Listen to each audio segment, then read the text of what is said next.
Welcome, and thank you all for joining us today for a discussion on prevention of child recruitment and radicalization online safety. My name is Cecilia Polizzi. I'm President and Founding Chief Executive Officer of the CRTG Working Group, the world's first organization dedicated to addressing the involvement of children by terrorist and violent extremist actors. As part of our commitment to informing policymaking and responses to children in terrorism, in 2023, we will be organizing 4 technical sessions with key experts and stakeholders addressing issues related to children affected by the foreign fighters phenomenon.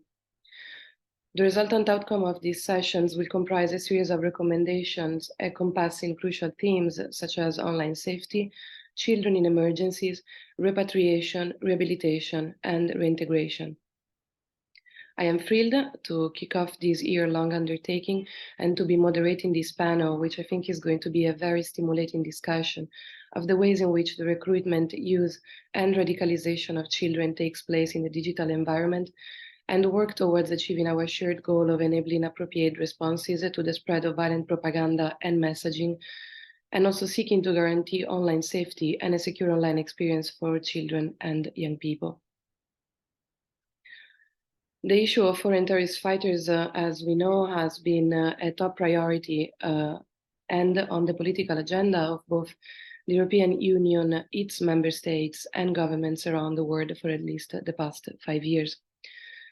Since the inception of the Syrian crisis, thousands of European and foreign nationals have traveled or attempted to travel in conflict zones in Syria and Iraq with an intent to join terrorist organizations such as ISIL and other insurgent groups.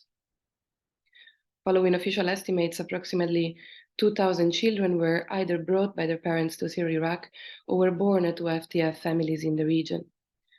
To these statistics, we must also add the many other minors who traveled of their own accord because of their exposure and enticement to violent extremist propaganda campaigns and the narratives online.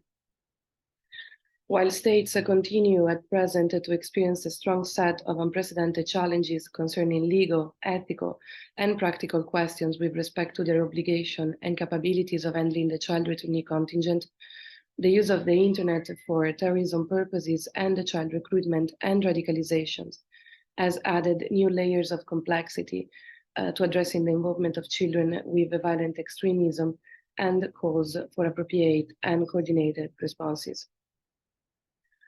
Prior to introducing our distinguished panelists, please allow me to forward the good wishes of David Wells, who, due to a last-minute emergency, will not be able to join us today, and also to acknowledge the participation of Ms. Hallie Stern.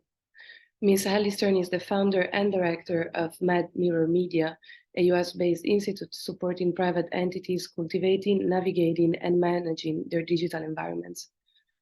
Previously, Hallie served in a number of roles supporting the recognition, understanding, exposure, and countering of foreign state and foreign non-state propaganda and disinformation, uncovering the origins and the spread of digital hate and adversarial propaganda, as well as measuring the impact of malign influence operations and strategies in the digital sphere for high-level organization, including, but not limited to, the Global Disinformation Index, the Global Engagement Center at US State Department, and STAR Consortium. Hallie is indeed a special privilege and a pleasure to welcome you on behalf of CRTG Working Group to this discussion. Thank you for having me. Without any further ado, I would like now to turn it to our keynote speaker, Dr. Ardian Shajkovci. Dr. Shajkovci is the co-founder and director of the American Counterterrorism Targeting and Resilience Institute, a nonprofit research organization focused on identifying and analyzing extremist terrorist threat online across both mainstream and encrypted social media platforms. Ardian is a lecturer and a CT, PCV, and MES and disinformation researcher with fieldwork experience in Syria, Ukraine, Somalia, Iraq, Jordan, Kenya, Central Asia, Western Europe, and the Balkans. His work has been published in scientific and professional publications, and Dr. Shajkovci has also contributed to and was featured by esteemed outlets such as the New York Times, The Hill, Homeland Security Today, The New York Post, The Washington Times, Euronews, The Daily Beast, Le Figaro, Washington Examiner, AFP, Daily Caller, Fox News, and others. Ardian, thank you warmly for being with us today. It is my great privilege to welcome your remarks. Thank you, Cecilia. I appreciate that. Good morning, everybody. I apologize. I see there's a misnomer on my feed over there. My name is Ardian as opposed to Ariana. It was a previous username that I was using my account, so I really apologize for that. Thank you again, Cecilia. I appreciate the opportunity. Greetings to all the guests today. I'm really honored to be among them as well. So congratulations again on CRTG expert working group series. Again, this is a very important platform to showcase not only the kind of research that we do, but also the sort of bridge the research and policy making in the process, which again, you've been doing a great job for quite a number of years now. So thank you on that as well. So let me see if I can start sharing my screen. I do have a PowerPoint presentation that I'm going to be using. Assuming that all of you can see the application. Okay, excellent. So a few things for today. So the goal for me today is really to talk about obviously the children online safety. How do children radicalize? You know, the kind of discourse, extremist narratives they're usually faced with I would say on a daily basis, considering that a significant amount of children, based on some estimates and some research that we have, spent on average 6 to 7 hours on different social media platforms as well. Having said that, one part of my presentation is going to focus I should say the discussion of the discourse within the children's safety online is going to be kind of cornered or focused within the larger discussion on violent extremism online. In other words, what are the manifestations of violent extremism online? What are the platforms we should be looking at? What are the key trends and developments we should be focusing on? And in that process, I'll try to showcase our research and the research of our partners, right, who are operating in the CT and the PCD space as well. So obviously, when we talk about extremism online nowadays, we're not necessarily talking about a monolithic problem. We're talking about a problem that exists, what we refer to as within the ecosystem of social media platforms. So problem, it's not contained within a single platform, such as Facebook or Telegram. We're talking about Facebook, Telegram, and a number of other platforms as well. If we look at some of the numbers, if we look at some of the scenarios or case scenarios, I should say, in most recent years, if we look at the example of the Buffalo shooter, that in terms of his radicalization, we see that his digital footprint, it could be traced to 4chan, could be traced to Reddit, could be traced to Discord, Twitter, Facebook, and other platforms as well. More recently, during the New York Eve attack against the New York police law enforcement, Trevor Bickford, his digital footprint, right, again, leads us across a number of social media platforms that we should be really paying attention to. Obviously, again, as I said, we're looking at the ecosystem of social media platforms, but also looking at the problem from a transnational standpoint, right? It is not a problem that is confined to a single country, to a single nation. It is a problem that has no longer been homogeneous in that sense as well. A few statistics, it's important to kind of put out there. If you look at the children exposure to social media platforms nowadays, children spend anywhere from 6 to 7 hours per day on different social media platforms, but again, makes them susceptible to extremist content and discord on different social media platforms as well. The other interesting example is also how we are, again, not dealing with this sort of homogeneous user base as well. We're talking about user base that access different social media platforms in different countries and different nations as well. If we look at America, for example, the Facebook has is a home to about 2.96 billion users, of which 254 million are based in the United States. So the US, in other words, accounts for about 10% of the total Facebook accounts worldwide. If you look at the Telegram has about 550 million users worldwide, active users, I should say, of which 55.2 are daily users, and the US actually accounts for about less than 2% of the general user account within the Telegram space. So, these are some of the statistics, again, to suggest that the problem is not, again, homogeneous in the sense that we are dealing with different user base across the world as well. So two other things that I thought it's really interesting for us to kind of talk about is obviously how do extremist campaigns take place and happen in the social media platform as well. I'm going to try to narrate some of the work that I put out there, and this is a very brief video that kind of showcases the kind of data that we collect. Obviously, going back to extremist manifestations online, terrorist campaigns take again the place across different social media platforms. One is what refers to a smaller end-to-end encrypted social media platforms where users initially engage, or I should say users, sympathizers, admirers of extremist content do engage at a smaller scale with extremist content online as well. So this is some examples of the user network that we see online, that we record online, that we make sense on online in different spaces as well.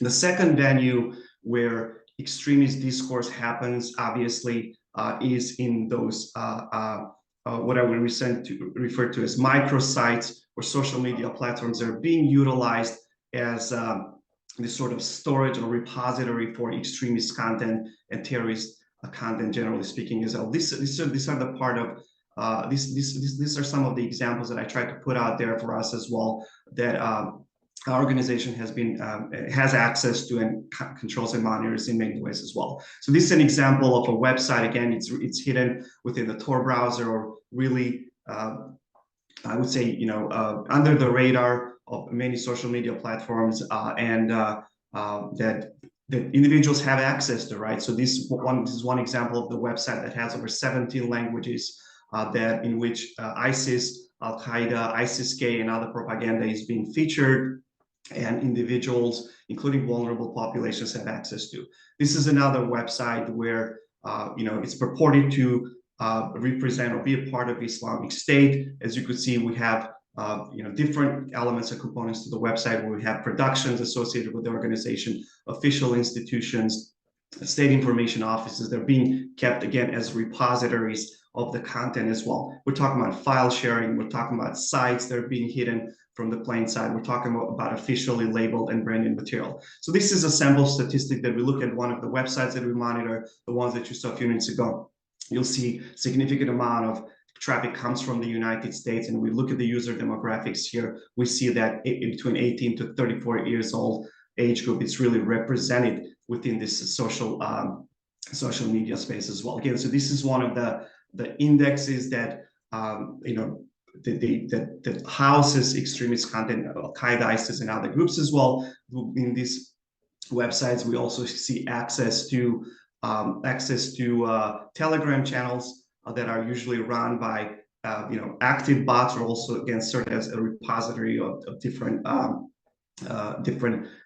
content, if you will, as well. So this is another example that we have been able to enter into our repository. Obviously, this is a content that's not necessarily new, with thousands and thousands of files, videos that are being stored, that are really, again, accessible to not only, again, general demographics, but also to the younger demographics, which is really important for the purpose of the research and the kind of work that we do in our line of work as well. So, as I said earlier, we're talking about the engagement within the smaller social media platforms, and we're talking about microsites, sites, that are stored or serve as a file sharing sites where officially labeled and branded material continues to exist. Again, these are some of the examples. And again, this is not an exhaustive list of the content that we continue to collect on a daily basis, but it is important to kind of point out in many ways as well. So the third aspect of the extremist group campaign operations, campaign manifestation online, takes place among the sympathizers, core members who disseminate on larger outlets on social media platforms. We're talking about Twitter, we're talking about Facebook as well. Again, the direction in which how the information flowed at first, right? It could start on a smaller platform and eventually end up in a larger platform, but it could be vice versa in many ways as well.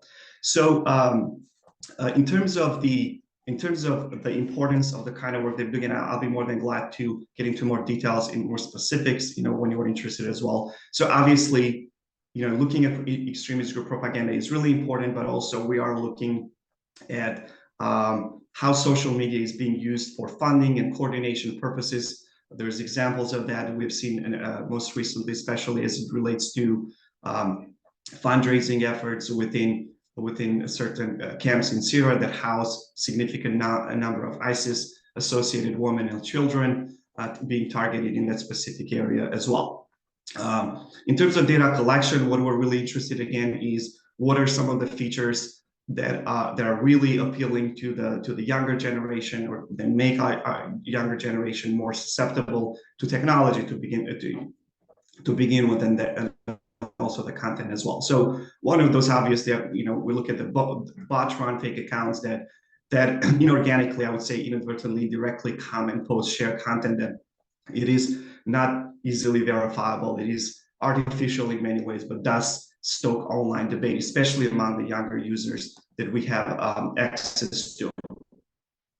So personalized trolling, obviously, this is something that we look at how that impacts younger demographics.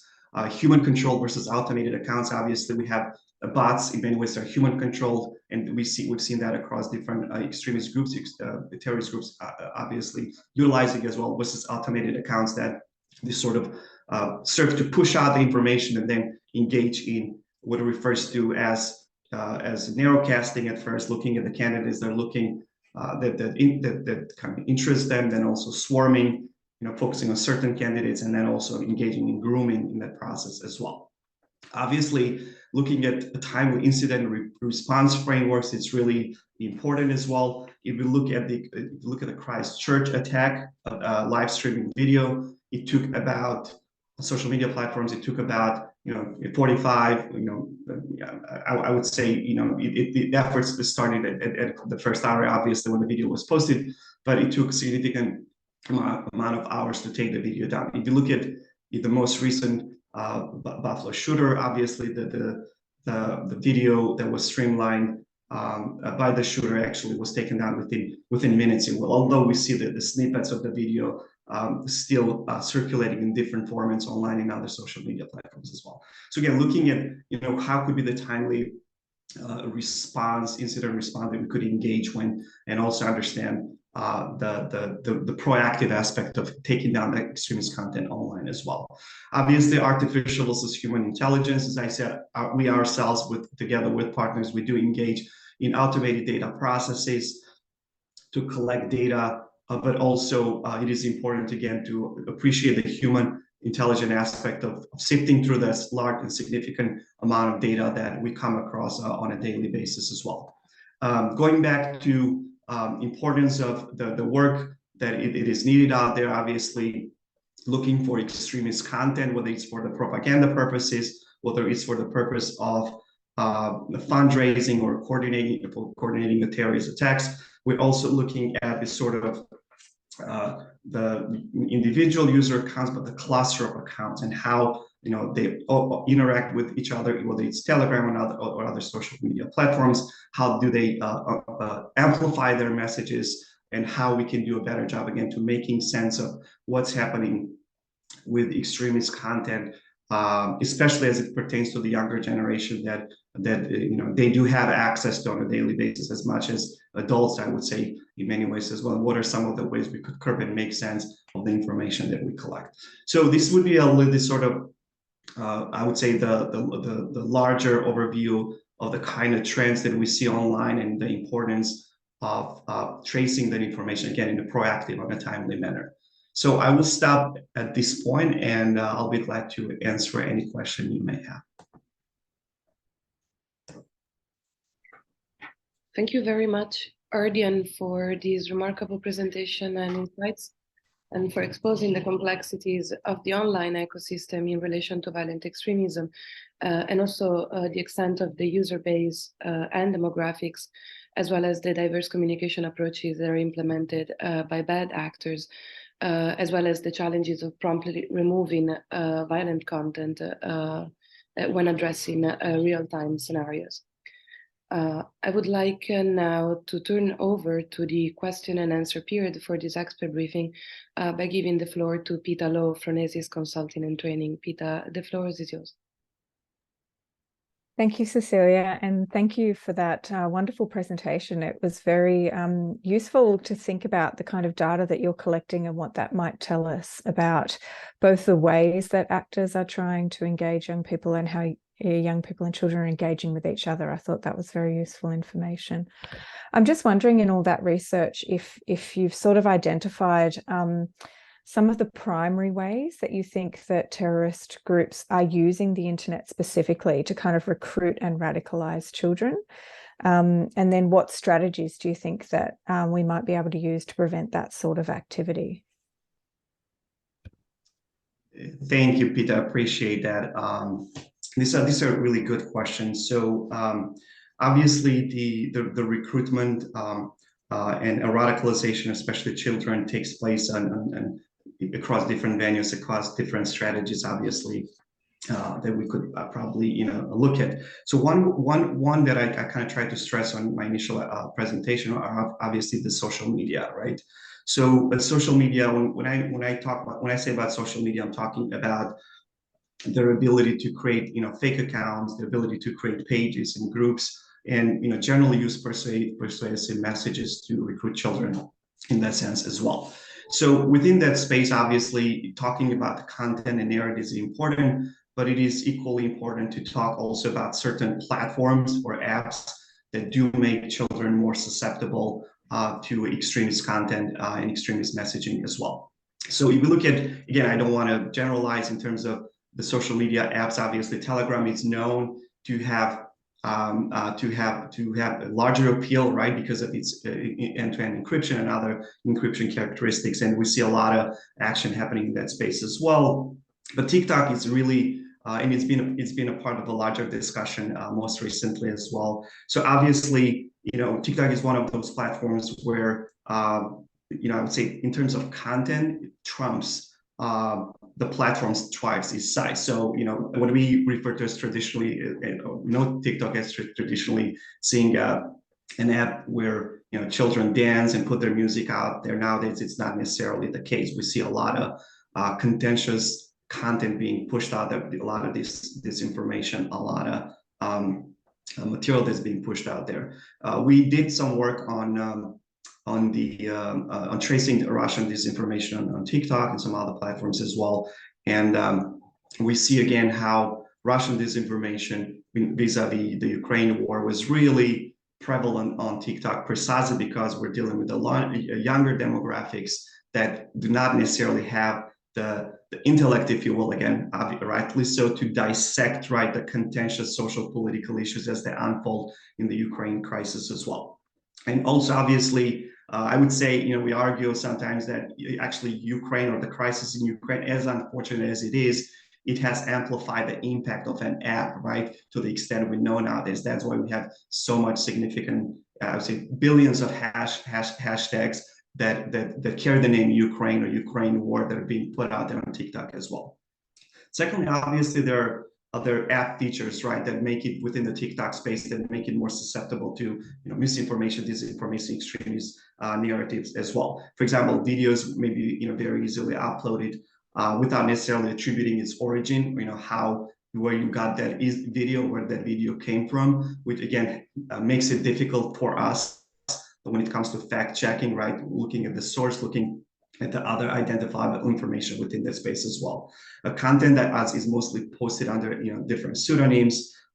Dates sometimes are uploaded, are not uploaded, or the publication of the date are not easily discernible for us. Again, makes it difficult for us to engage in fact checking. If you access, for example, the app on social media on your phone, you'll see that the video is going to occupy the entire screen of yours, kind of limiting your ability to see what's around that app, what content is being kind of pushed out there, alternative content that you should be considering as well.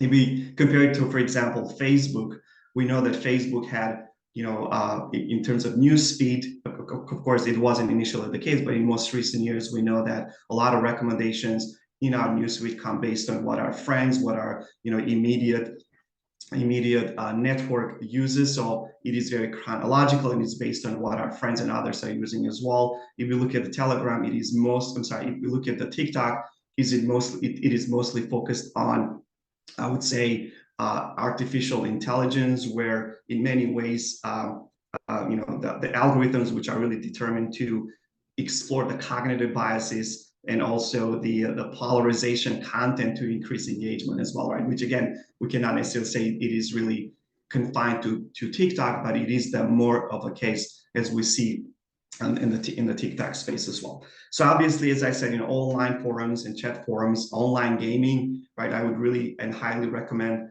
looking at our partner research. GNet has been doing a great job exploring the aspect of the gaming, where we see, again, the online gaming is not a monolithic endeavor on the part of extremist groups, but it is a very calculated strategy to seek out young individuals via, let's say, their ability to create games from scratch. And that is again, it does add to their capabilities in terms of, generating a technology that could wow, if you will, the younger generation, but also starts to radicalize as well.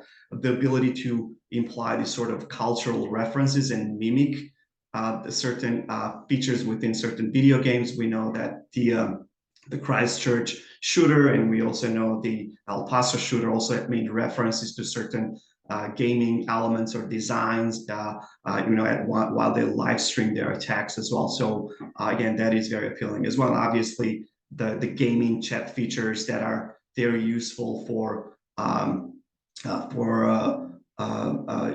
allowing users, again, to engage within the gaming chat features without realizing they may be engaging in contentious discussions. Well, I have a 9-year-old, and he actually got into one of those gaming platforms. Anyway, I was surprised at the kind of the polarizing language that we see in that space as well. So again, I don't want to get obviously into more details. We have propaganda videos, as I said earlier. A lot of content is being pushed out there. It's really difficult to tell recent, from old videos, and they're being recycled in many ways as well. Online educational materials. Again, I'll be more than glad to share with any of you who might be interested to engage in more in-depth research. But obviously, material that promotes ideology, promotes extremist content, is really out there as well. So, in terms of the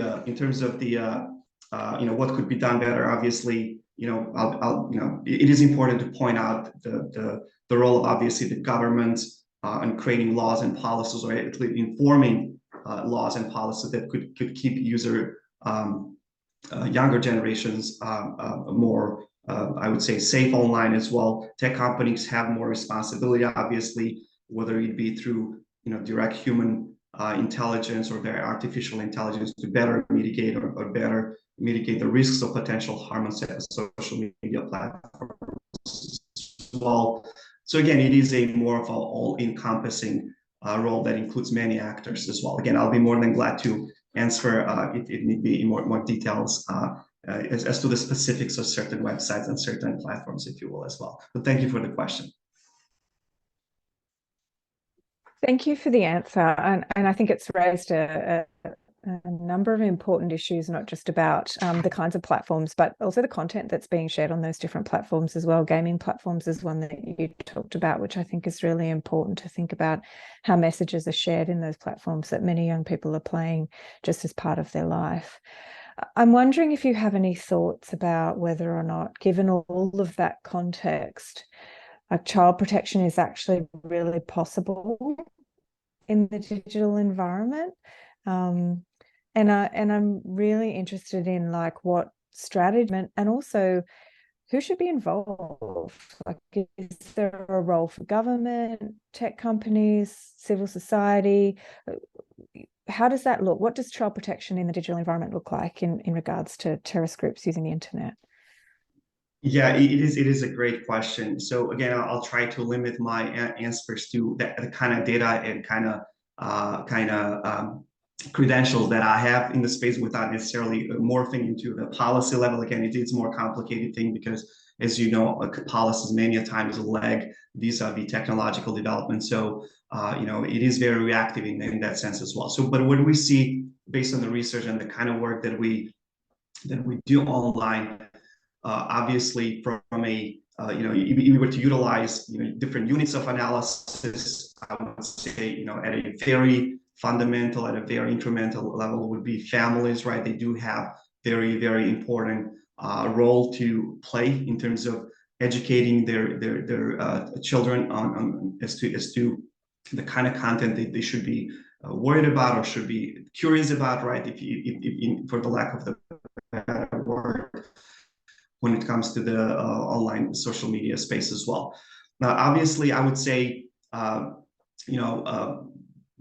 educating adults versus children may take a different spin. Obviously, children, they do lack that self-awareness. That's why maybe we should be engaging in more self-awareness raising campaigns as to the detriment of both social media platforms and the kind of discourse that is put out there as well. So, as I said earlier, we have this, the whole section, ourselves, our partners as well, that do talk a lot about the specific strategies and the language of communication that happens online. We're talking about memes. We're talking about the methods in which children are being approached online. We're talking about the grooming process itself, right? And when the grooming process sometimes happens, it's really interesting as well. So it would be good to kind of allow children to have a glimpse of that sort of reality that happens on the social media space as well. Obviously, again, as I said, technology and governments they do have significant role,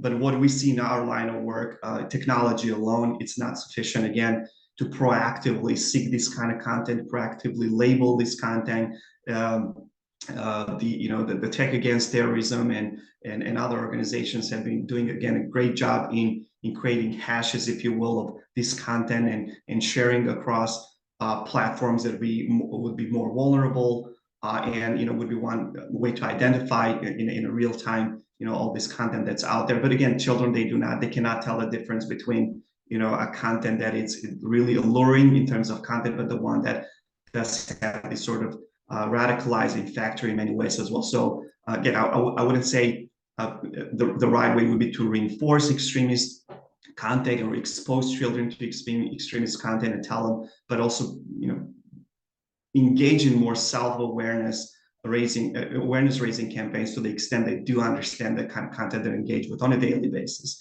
I would say.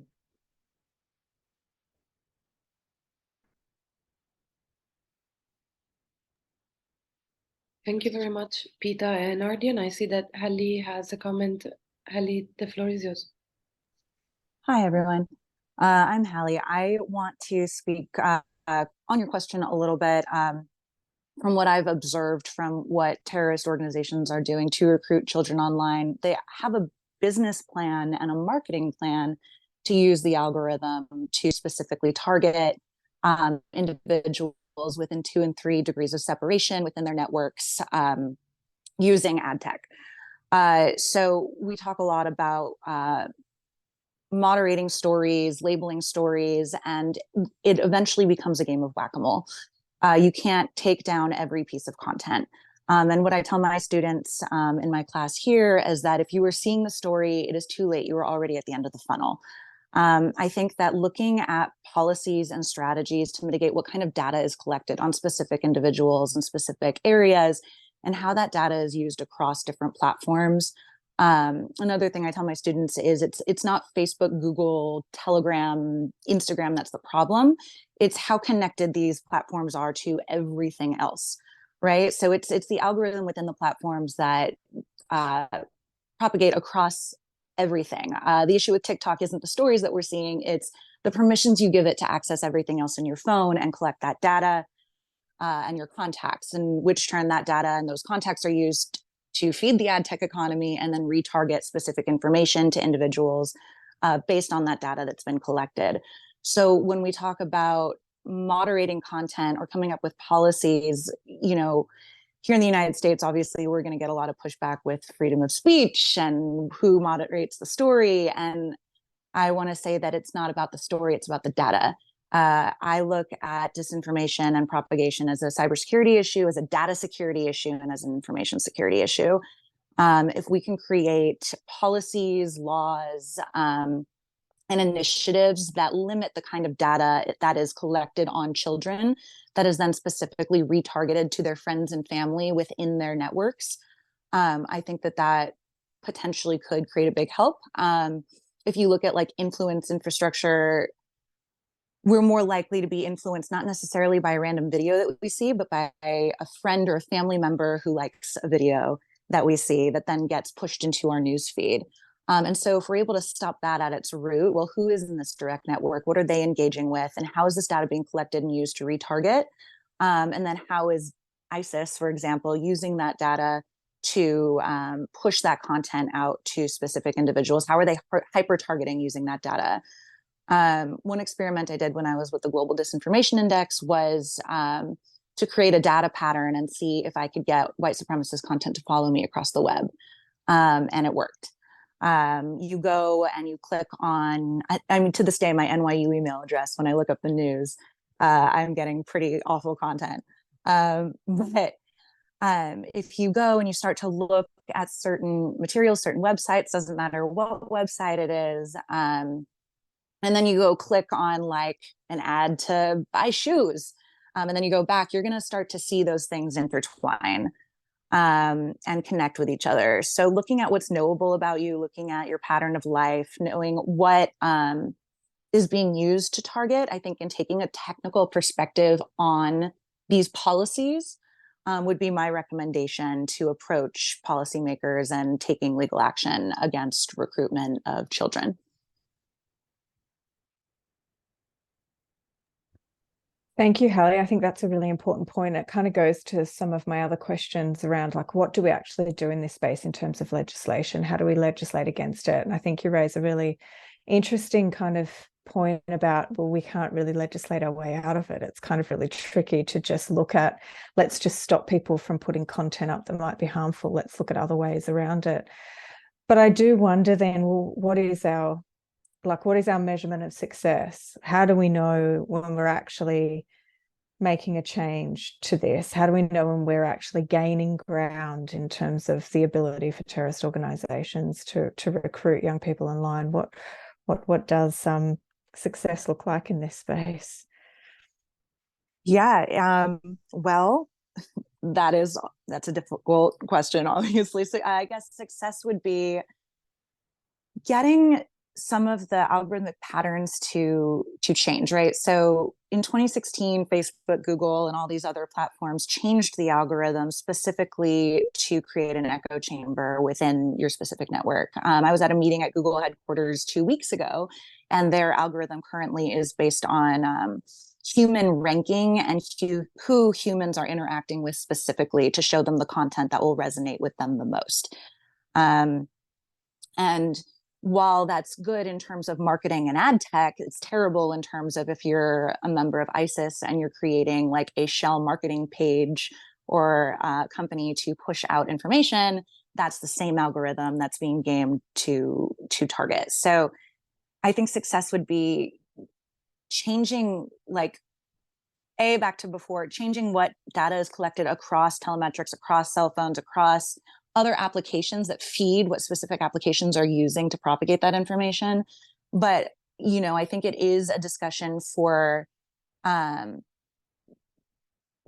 and safety and content moderation with the platforms themselves. What data can you collect on children under the age of 18? And how is that information being propagated in the ad tech network? How can you target, like when you go into Facebook on the back, I used to work in digital marketing, so I like nerd out, but you can go on to the back end and say, I want to put $5 a day and target, children between the ages of 10 and 15 in Yemen, right? And I want it to have this keyword and I want the network to look like this. And that data isn't just coming from Facebook.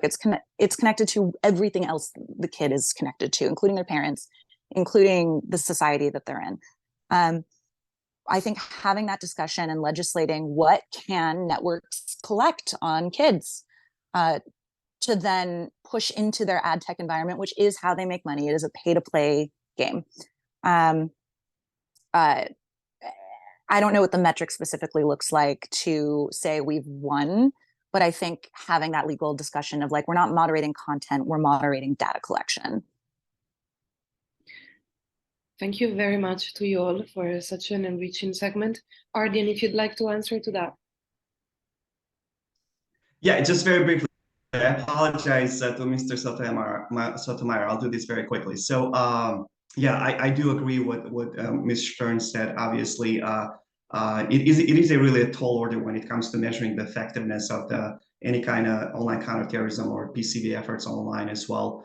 Obviously, it also depends on what our objective is. You know, one thing that you always have to keep in mind is that, you know, we are dealing with online user behavior, which could be totally different than, you know, this behavior that happens or manifests in you know, in offline setting as well. So that's why, going back to what Mr. Stern said as well, I've done in the past the targeting campaigns through U.S. Embassy in Baghdad, you know, throughout social media platforms, and, you know, trying to fight ISIS propaganda online. So in many cases, obviously, you know, we would look at, you know, what are these direct and indirect indicators of any kind of behavioral change online. Obviously, you know, the engagement is a huge one. You know, comments, shares, likes. The more direct ones would be obviously somebody reaching out directly, asking for some kind of intervention, counselor that we could refer to. Or we were talking about individuals, you know, changing their settings in terms of the content they want to receive or they're engaged with compared to their previous behavior online. Again, it's really difficult to discern the actual outcome in real life. It is a really tall order, really tough, thing to do. But again, really depends what the objective is. You know, the counter messaging. This is something that I worked in the space in the past. I would continue to do that nowadays as well. It does have this sort of, I would say more, it does have impact, but it's limited in many ways that we shouldn't be really focusing much on the counter messaging in that space. But some of the examples that Mr. Stern as well mentioned as well. One last thing very briefly, kind of to the previous point, obviously finding the way to engage again, and I don't know how this may look like, I'm not a policy maker in that sense, to engage, especially the younger adults who come across social media content that has this extremist content, extremist discourse, and encourage them to report that content.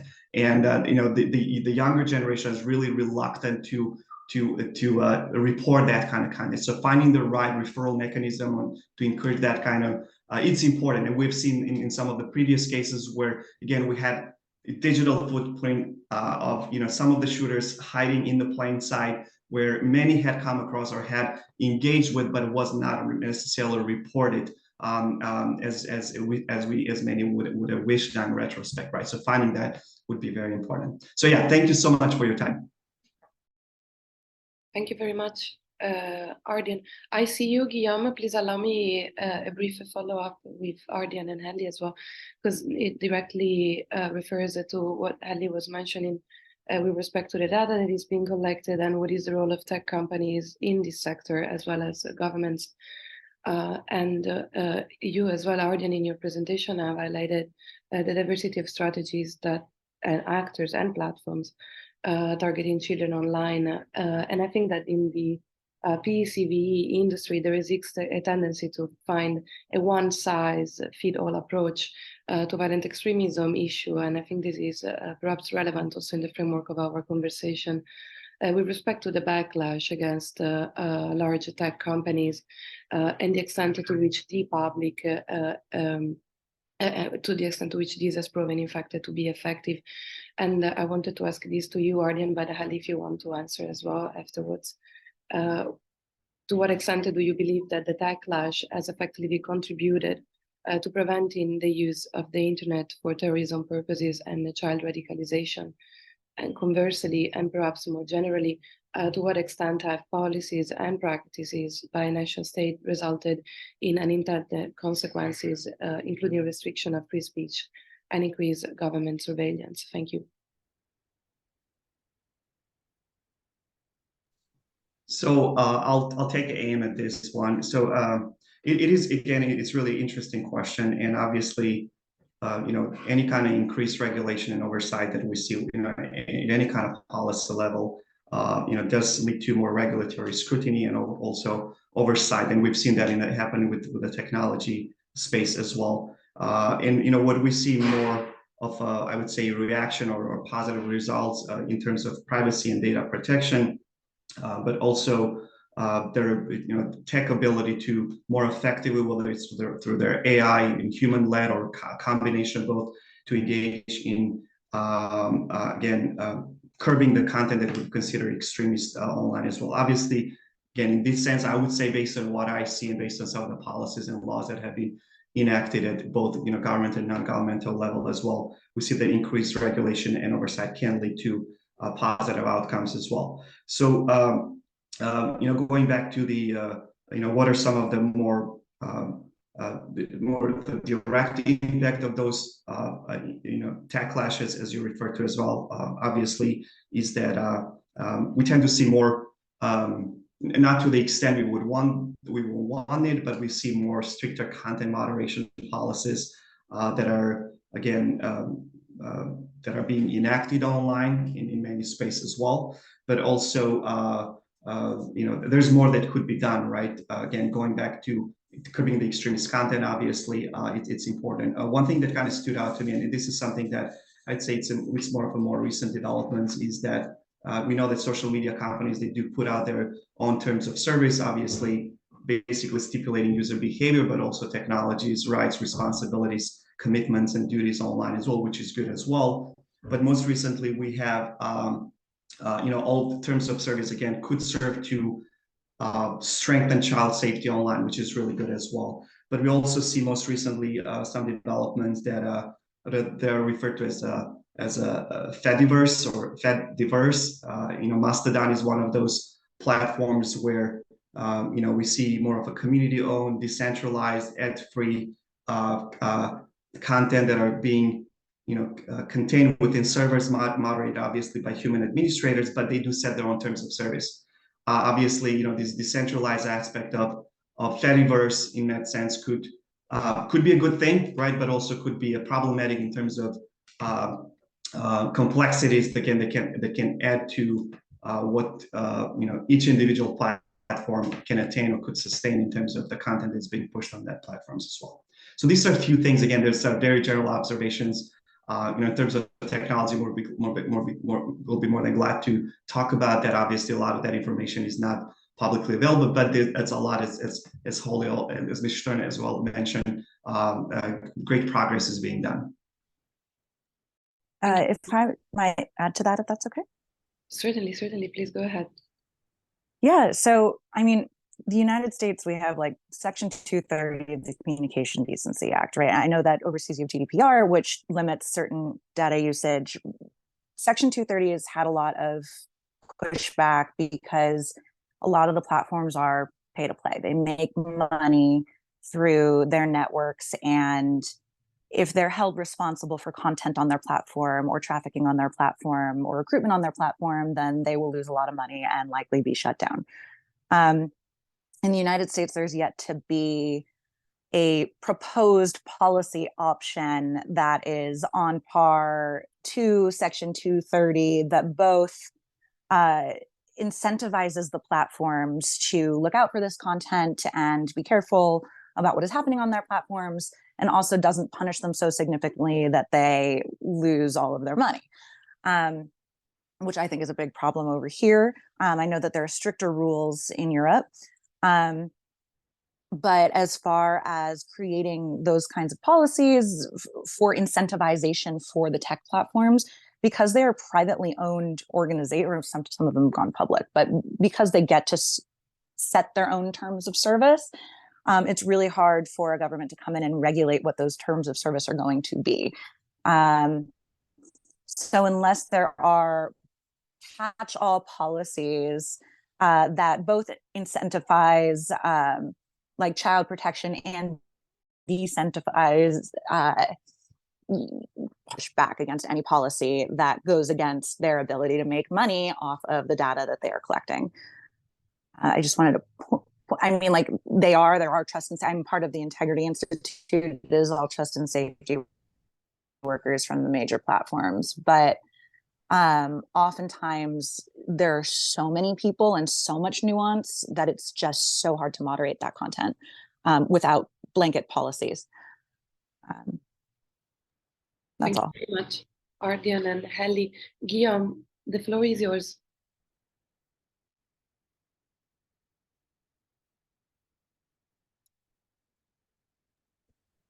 Guillaume, I just lost you for a moment, Cecilia, I think. I'm not sure you can hear us. Yes, I could, but my question was related to the point before, so I'll let you continue. Okay.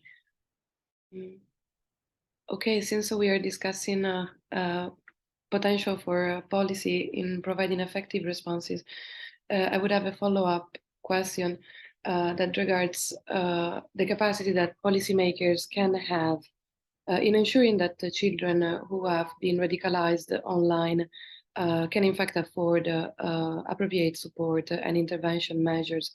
And if you could please provide some recommendation with respect to the resources and services that in your opinion would need to be in place to address the needs that these children have as well as their families.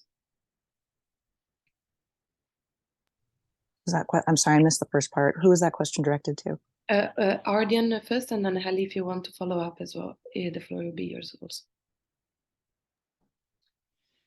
So thank you, Cecilia. It's a good question. Obviously, some of that question I think is really policy and law related. You know, the in terms of the limitations that law has, has been proven to have actually in the implementation of the policies that could keep children safe as well. So Ms. Stern, again, she pointed out very important examples as well.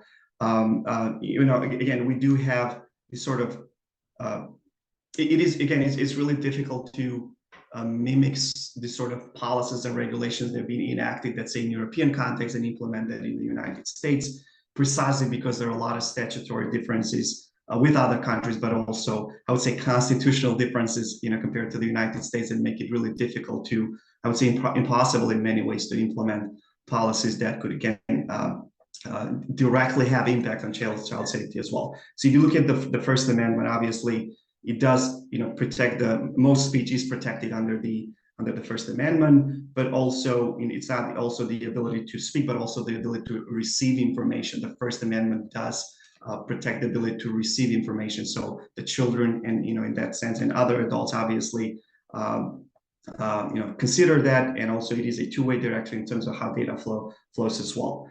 In the United States, for example, the states cannot arbitrarily, what are referred to as lawful but awful content, automatically disqualify or remove that content, similar to what we see in UK's online safety bill that has been it has been mimicked to a certain extent as well.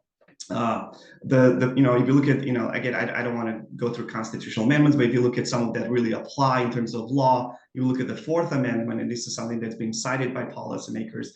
It specifically prevents any kind of government entity to impress upon or to force social media platforms to remove a child sexual or other material online, as it may be considered or may be deemed as government, as having social media providers serve as agents of mass unconstitutional surveillance and warrantless searches online. Right. So obviously, this doesn't mean that social media platforms cannot voluntarily remove content that could be considered or could be dangerous to children in that sense as well.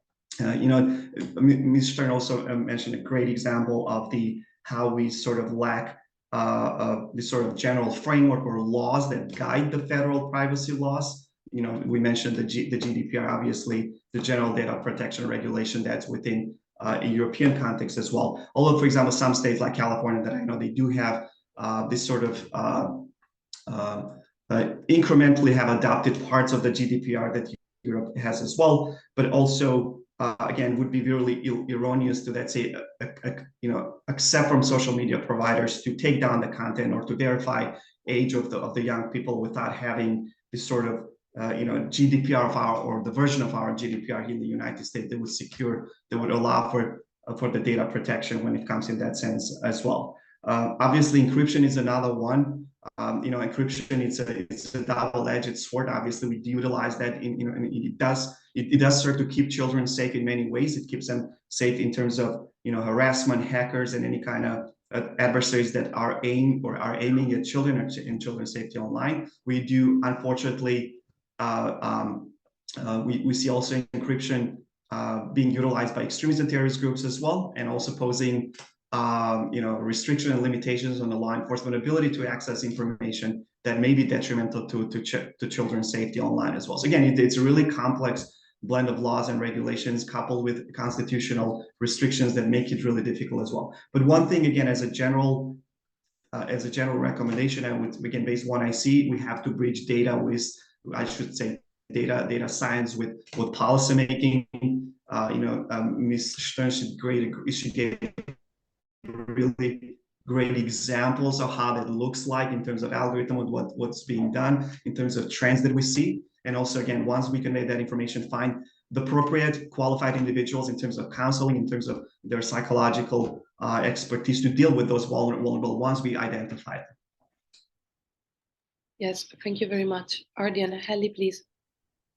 No, I mean, that is exactly what I was going to say. I think a lot of government entities look at the situation strictly from a story perspective and aren't taking into consideration the algorithmic or the technical pieces that need to be considered when making new policies around this environment.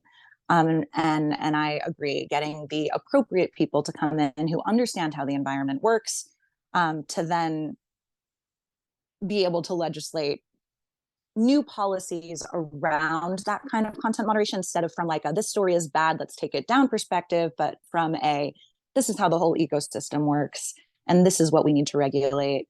And therefore you're not conflicting with freedom of speech, and you're not conflicting with some of the other amendments that we have, because now you're moderating a technology, not a story or an opinion. So I agree 100%. You hit the nail on the head. Yeah, thank you to the both of you. I think that the heightened focus should also occur in the offline sphere, and this perhaps could occur through the creation of a support system for children at risk of radicalization, but as well as others who have already started manifesting warning signs of radicalizations, because we know that these children often have a wide range of underlying issues such as social exclusion, trauma, poverty, discrimination, which makes them in fact vulnerable to extremist ideology. And so I believe that there should be an effort on our side to address, yes, the online sphere, but also the offline sphere, and understanding what are like the different interactions between these two in an homogeneous way, perhaps. And I would like now to continue forward this Q&A by giving the floor to Guillaume Sotomayor.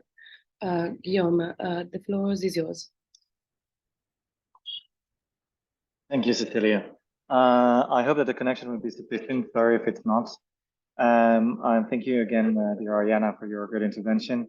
I am a fellow at TRTG, among other capacities, and I've been investigating jihadi network for about 10 years, mainly in Africa and North Africa, West Africa and North Africa. My first question to you is, how can tech companies work collaboratively with law enforcement agencies and civil society organizations to prevent the spread of terrorist content online, while also protecting user privacy and free expression? It seems that there is sometimes a dichotomy between those necessities. Thank you so much. I appreciate, Mr. Sotomayor, appreciate your question. So it is a really tricky proposition. Maybe I'll start from the latter question. In terms of obviously criminalizing any kind of discourse that could be considered hateful, harmful, it would be the norm.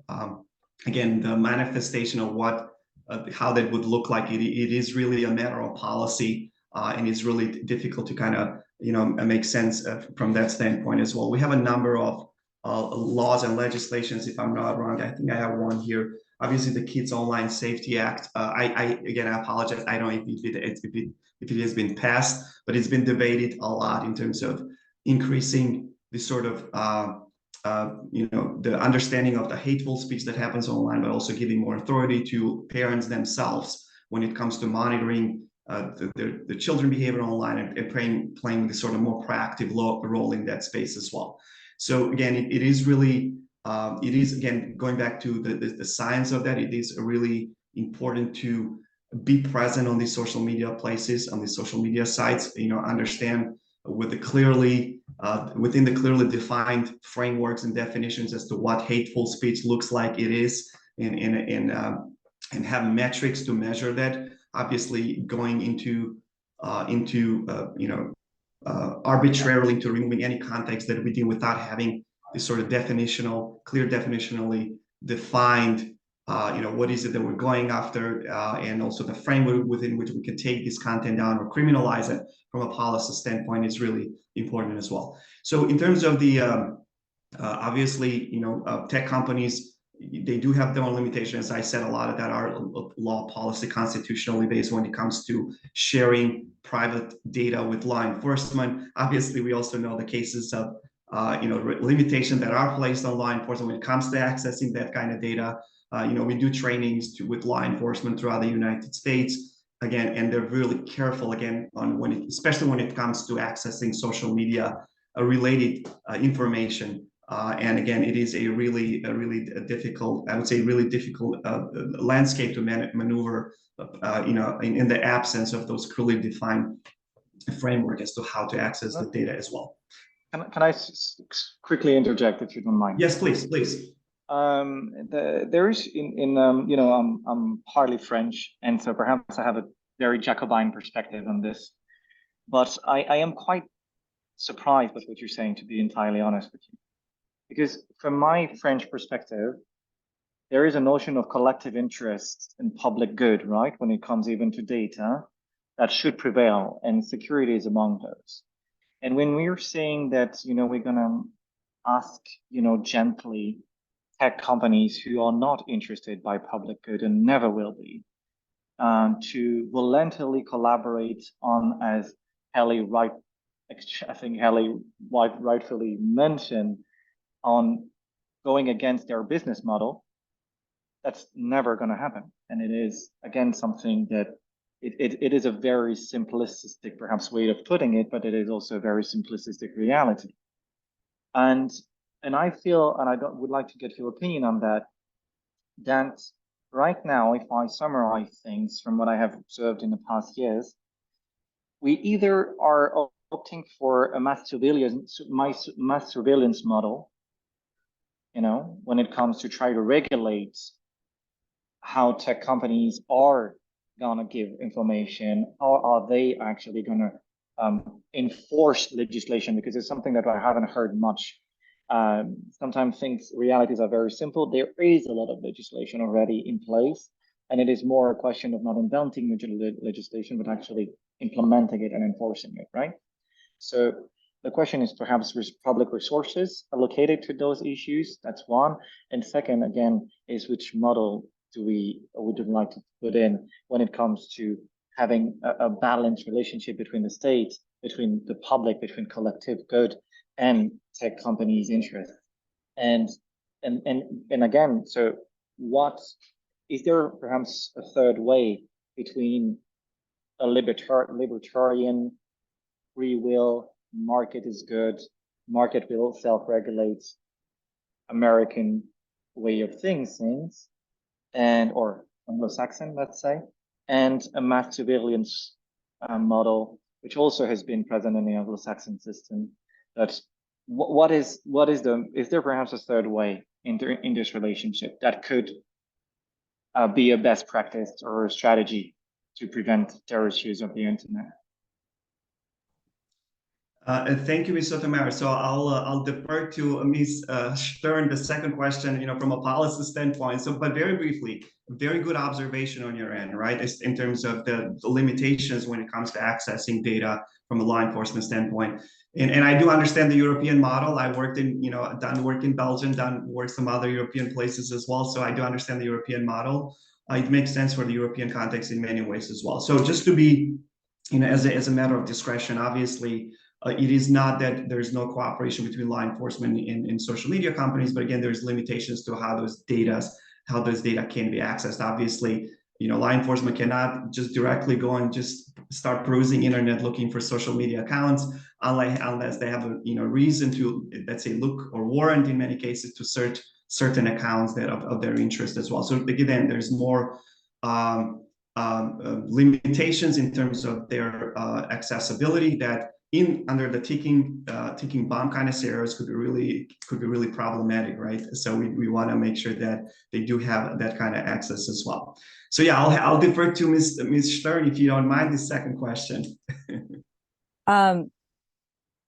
So very difficult question. If I had the answer, hopefully I would have been able to fix it. But if you're taking a very libertarian perspective on free market enterprise and content moderation, I mean, the libertarian perspective would be to throw it back to the communities and have as little government involvement as humanly possible, and making sure that the platforms have the autonomy to do what they want. Now, that's where the catch-22 is of, well, what does the platform want, and is it in the interest of the greater good? So you kind of get into a paradox of who does what.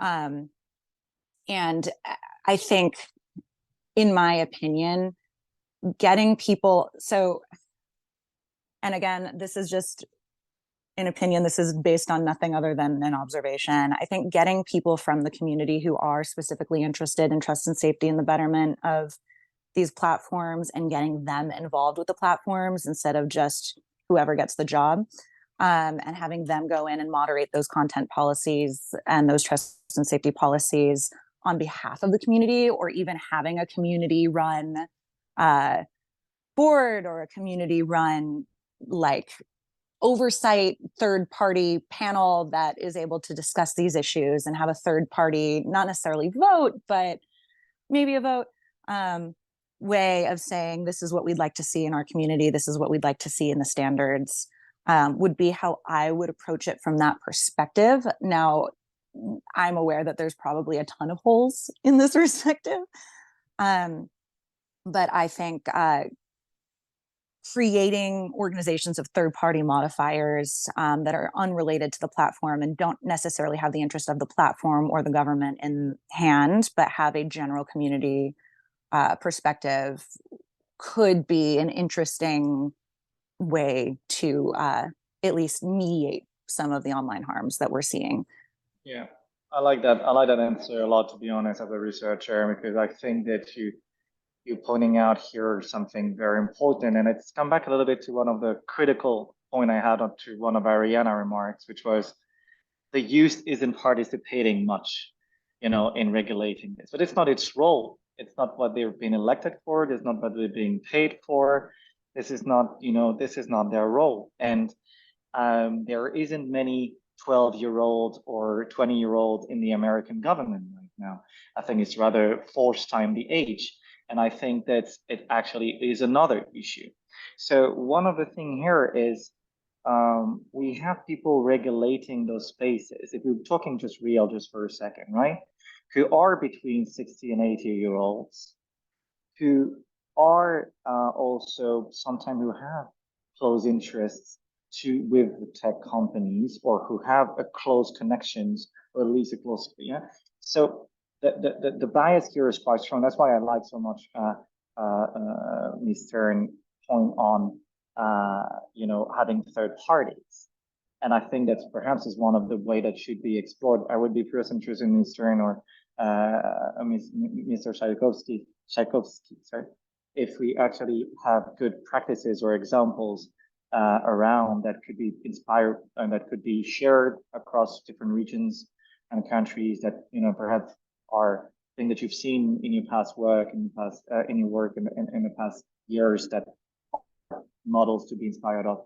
One of my last point that I just want to stress out before you answer that question is, it is an ideological debate, and we should not refrain from thinking that. As we just said now, I think it is, and it is an ideological standpoint. I assume that tech companies will never have the greater good in their heart and in their business model. And we've seen that right now, the counter interest of the greater good was YouTube's main business model. So and this has been investigated, this has been proved many times. So actually, you know, and as you rightfully said, Ms. Stern, the connection with data use, with the use, is not something that hasn't been thought of, right? This is something that has been, you know, thought in a way that it could maximize profits by dividing and creating hate, and so I think that we need to keep that in mind in this debate.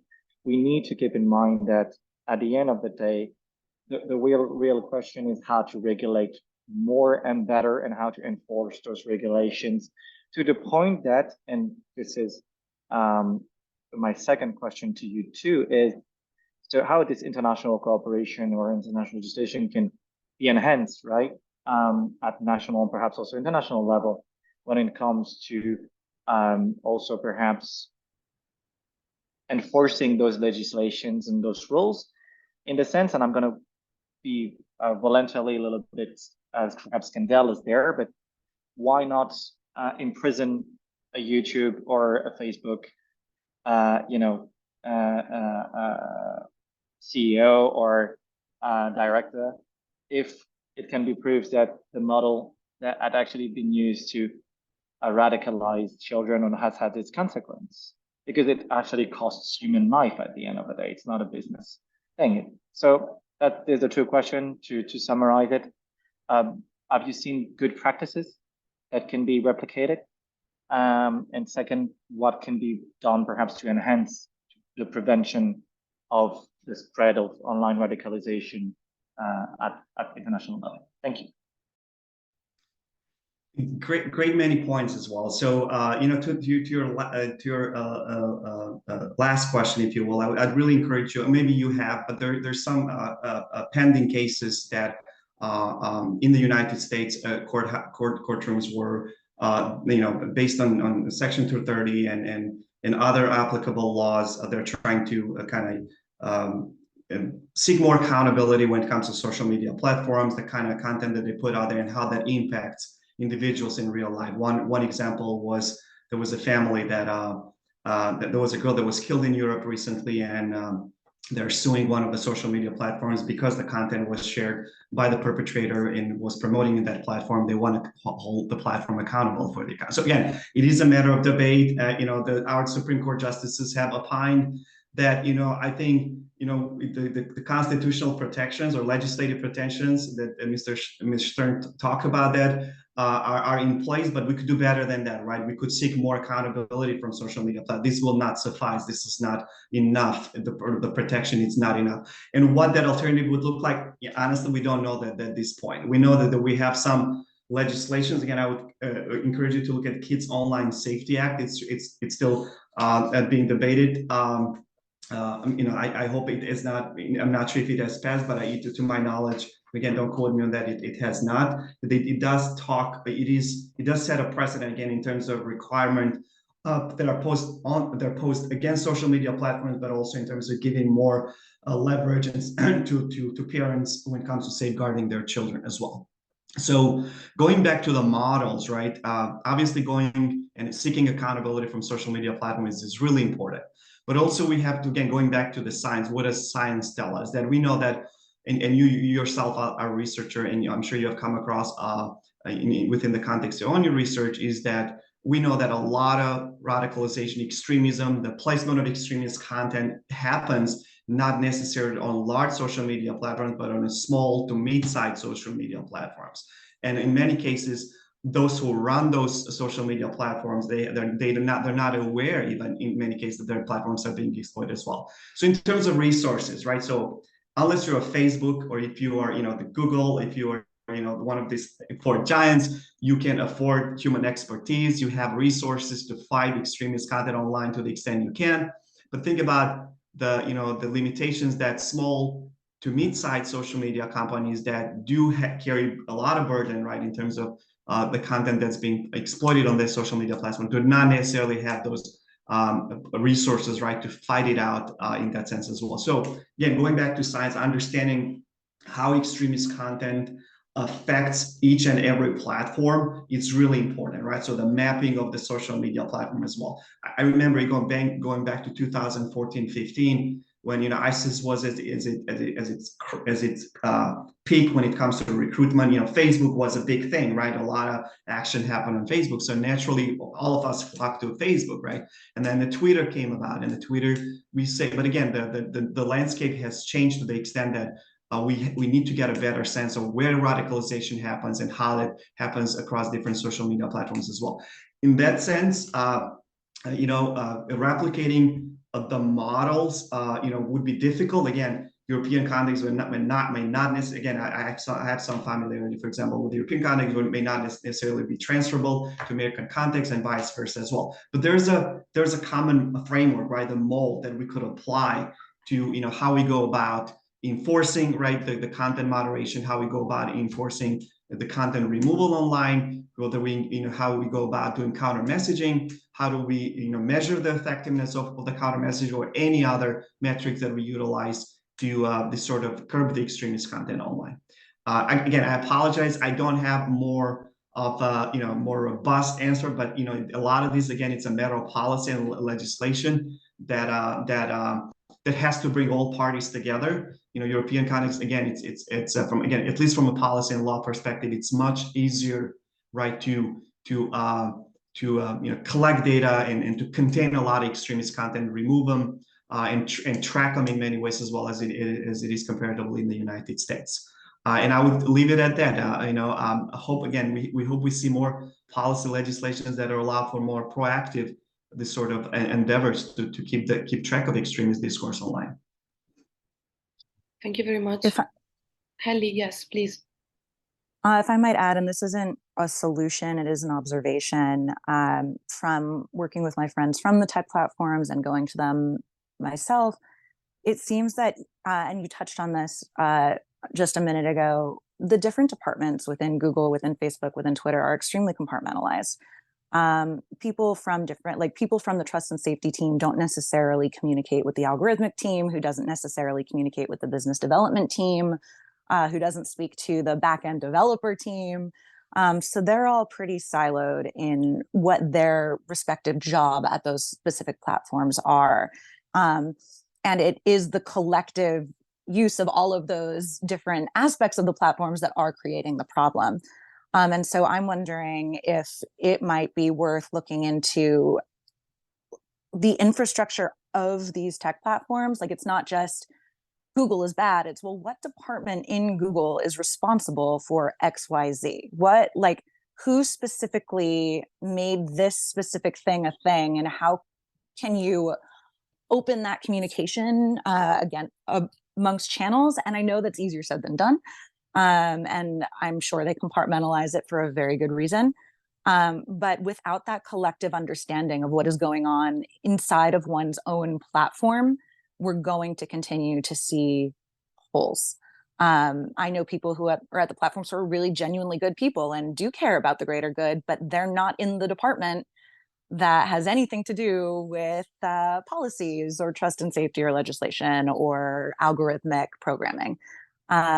So I think being able to have even that discussion might open up further discussion around what these platforms can do to be better, even in regards to creating a third-party moderator who maybe does have their hand in more than one specific division of these platforms, unlike the people who work there. Thank you very much to you all for this truly enriching discussion. Preventing violent extremism among children, as we realized, is a multifaceted and complex challenge. Among the several strategies which have been introduced to mitigate this issue across sectors, including governments, tech companies, civil society, or the third sector, we understand that not all have been successful or productive, and there is certainly a lot of space for improvement and to continue working together towards the development of an integrated, coordinated strategies encompassing all actors and sectors. We are now approaching the end of this expert briefing. I would like to extend a sincere thanks to you all for this enlightening discussion and Q&A session. I would like to thank Ardian and ACTRI, as well as Hallie for associating with us on this event and for their invaluable work in tackling mis and disinformation, as well as extremist narratives and messaging in the digital environment, and of course, for their agile inputs to this session. Thank you also to Phronesis Consulting and Training and to Mr. Sotomayor for joining us today.